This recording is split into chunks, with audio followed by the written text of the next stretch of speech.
ពន្ធគយទៅវិញទៅមករបស់ប្រធានាធិបតីដូណាល់ត្រាំលើប្រទេសរាប់សិបបានចូលជាធរមានកាលពីថ្ងៃពុធរួមទាំងពន្ធ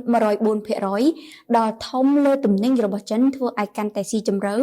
នៅលទ្ធភាពនៃសង្គ្រាមពាណិជ្ជកម្មពិភពលោកនិងជំរុញឲ្យមានការលក់កាន់តែច្រើននៅទូទាំងទីផ្សារហិរញ្ញវត្ថុ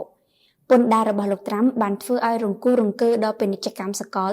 ដែលបន្តអស់ជាច្រើនសតវត្សបង្កើនការភ័យខ្លាចនៃការធ្លាក់ចុះសេដ្ឋកិច្ចនិងបានលុបចោលក្រុមហ៊ុនធំៗជាច្រើនលានដុល្លារនៅលើទីផ្សារភាគហ៊ុនពន្ធដែលបានបញ្ជាក់ក្នុងប្រទេសរួមមាន 104% លើចិន 20% លើសហភាពអឺរ៉ុប 26% លើឥណ្ឌានិង 49% លើកម្ពុជាក្នុងចំណោមប្រទេសអាស៊ីអាគ្នេយ៍កម្ពុជាត្រូវបានគេយកពន្ធខ្ពស់ជាងគេ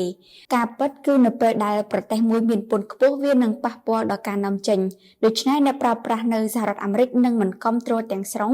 នៅផលិតផលដែលមានតម្លៃខ្ពស់ហើយងាកទៅគាំទ្រផលិតផលរបស់ប្រទេសដទៃរោងចក្រអាចផ្លាស់ប្ដូរទីតាំងទៅកាន់ប្រទេសដែលមានពន្ធអនុគ្រោះកាន់តែច្រើនដែលបណ្ដាលឲ្យមនុស្សបាត់បង់ការងារជាពិសេសកម្មករកាត់ដេរនៅក្នុងបណ្ដាប្រទេសអាស៊ានកាលពីថ្ងៃអង្គារលោកសុកសេនសានបានប្រាប់ Kiri Post ថាភាពប្រកួតប្រជែងនៅទំហំពាណិជ្ជកម្មរបស់កម្ពុជានឹងរងផលប៉ះពាល់ដោយប្រទេសកំពុងអភិវឌ្ឍដទៃទៀតដែរ